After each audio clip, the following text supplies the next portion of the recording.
السلام عليكم مشاهدينا الكرام، تنتمنى تكونوا بخير وعلى خير. معكم رميس شاوية في وصفة جديدة وفيديو جديد. تنتمنى يعجبكم وينال الاعجاب ديالكم، وما تنساوش تبارطاجيو الفيديو ديالي مع الاهل والاصدقاء وتعاونوني بلي لايك باش ان شاء الله توصلكم كل جديد. انه فضلا وليس امرا، ورمضان مبارك سعيد، الله يدخل عليكم بالصحة والسلامة وطول العمر ان شاء الله. نبداو بالمقادير وطريقة التحضير. عندي هنا 500 غرام ديال الدقيق تنغربلوه كيف ما تتشوفوا معايا.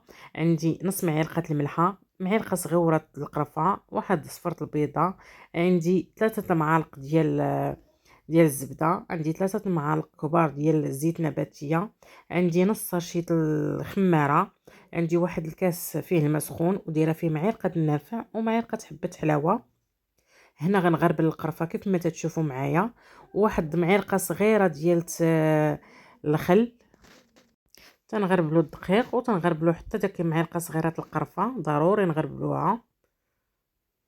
وهنا تنزيد راس معلقه الملحه، وتنزيد ديك معلقه السنيده، ونص معلقه ديال خماره حمراء ديال الحلوى. تنحركوا هاد المكونات كامله في القصريه كيف ما تشوفوا معايا.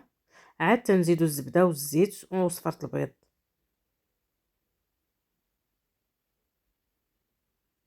صراحه هاد نسالطير راه ساهل ماهل، وتا لاخر لحظه تقدري توجديه بتحمار الوجه صراحه الله، وخصوصا البنات المبتدئات والبنات اللي تيبغوا ياخذوا لي كوموند في هذا رمضان.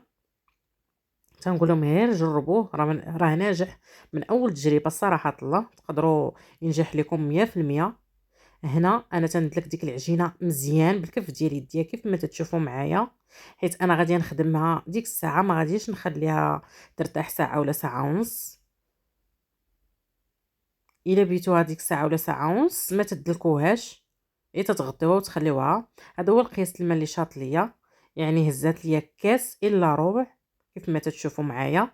دابا غادي نقطع هذيك العجينه كويرات يكونوا متساويين، تيعطيو ما بين 20 22 حبه على حسب الحجم اللي بغيتو نتوما، واش صغار ولا كبار، وعلى حساب المقله كيف ما تتشوفوا معايا. هنا عندي انا مايزينا اللي هي النشا، طرش بها البلاطو اللي غنحط فيه العجين ضروري. دابا غادي نديرو كويرات كيف ما تتشوفوا معايا. ها هما الكويرات ديالنا، عطاتني 20 حبه. دابا تنغطيها ونحطها على جنب. انا كيف ما قلت لكم غنخدمها ديريكت. دابا غادي نبدا نطلقها، تنديرها في النشا وتنبدا نطلقهم. انا تنطلقهم في دقه واحده كيف ما غتشوفوا معايا في الفيديو. كيف ما قلت لكم هاد نسالطير ما تياخذش الوقت. وما تنساوش بارطاجيو الفيديو ديالي مع الاهل والاصدقاء وتعاونوني بلي لايك باش ان شاء الله يوصلكم كل جديد.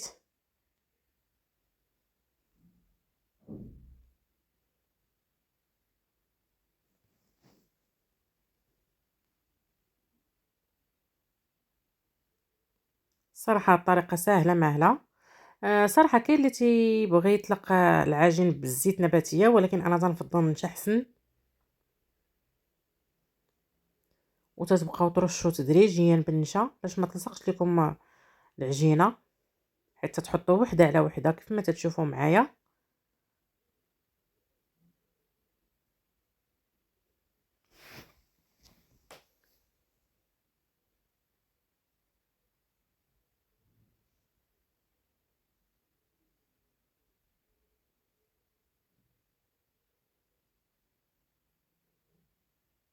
هاي دابا بعد ما كملناها، دابا نتوما تشوفوا معايا، دابا درت 4 اللي غادي نطلق في دقه واحده. وهنايا انا بالنسبه حطيت المقله على نار مهيله باش تدخل ليا المقله. هنا انا 4 وتنرش بالنشا باش ما يلصقوش ليا. تنطلقوهم مزيان البنات باش تجينا بحال شكل ورقه البسطيله، خاصها ضروري تكون رقيقه باش تنجح علينا. ها انتم كيف ما تشوفوا.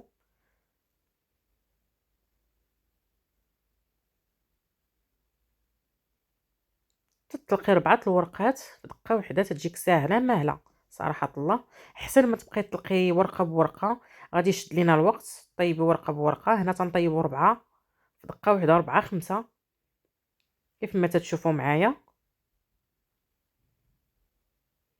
ها هي على هاد الطريقة كيف ما تتشوفوا، يعني راه ما تتحمرش.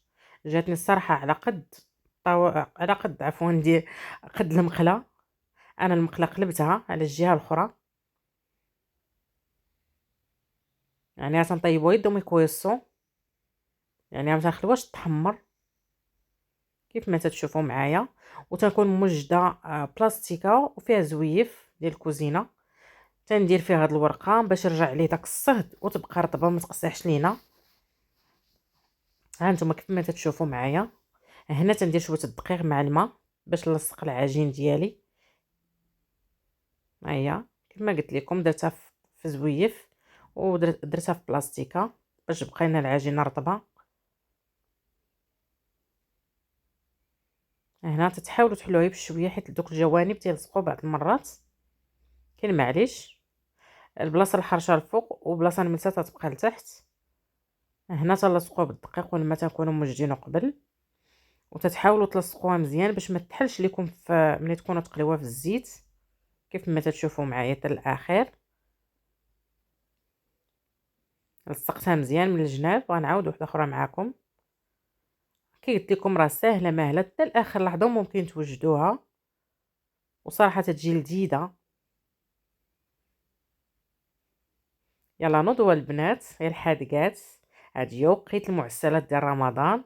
حنا معروفين العيرات ديال المغرب، المغربيات كلهم من طنجة حتى للقويره راهم حادقين تبارك الله، تيوجدوا بحال هاد الشهوات في هاد الوقيته ديال رمضان.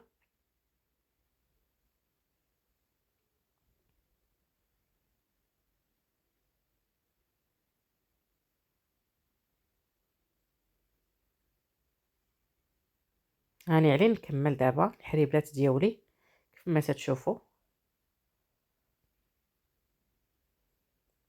هانتوما كي تشوفوا راه ما تيلصقوش، تتحاولوا دوك الجوانب ما يتقطعوش لكم.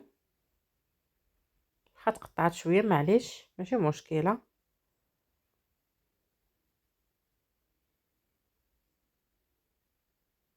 واخا عمرت تكون لي نشا ماشي مشكل.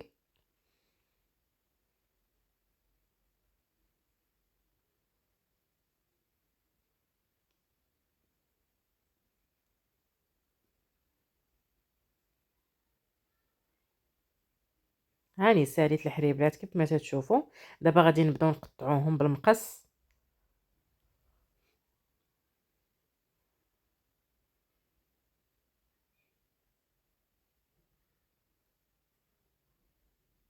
وهذوك الجوانب راه حنا ما نرميوهمش، تنقليوهم حتى هما في الزيت وتنفندوهم في العسل وتناكلوهم، حتى حاجه ما تضيع الحمد لله.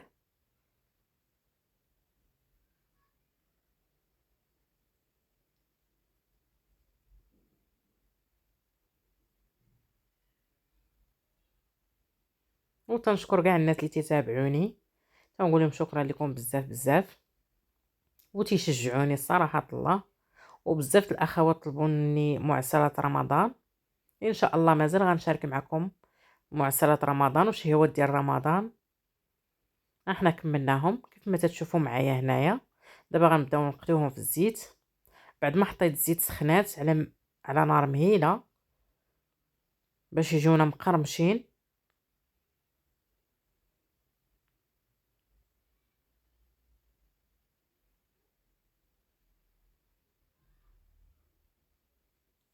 هما تيتحمروا تنفندوهم في العسل، تنطفوهم في العسل كيف ما تشوفوا. تنخلوهم واحد شويه، واحد 10 دقائق حتى 15 دقيقه في العسل باش يشربوا العسل مزيان كيف ما تشوفوا معايا هنايا. دابا غادي نحيدهم من العسل، شربوا العسل ما فيه الكفايه. هنايا غادي غنديرهم في الشبكه.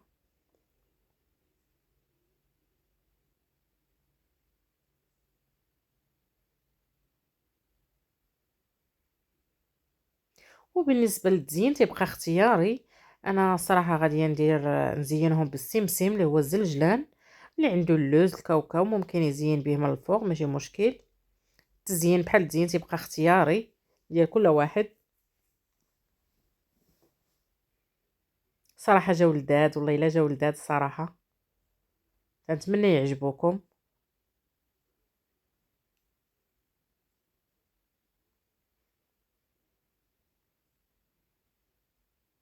وهاد التشكيله ديالتنا سالات كيف ما تتشوفوها، تتجي على هاد الشكل الرائع والراقي وغزال ولذيذ صراحه والعجينه ناجحه 100% من اول تجربه، وتنتمنى تجربوها. وما تنساوش بارطاجيو الفيديو ديالي مع الاهل والاصدقاء، وتعاونوني بلي لايك باش ان شاء الله يوصلكم الجديد، وانه فضلا وليس امرا. وشكرا لكم وباي باي.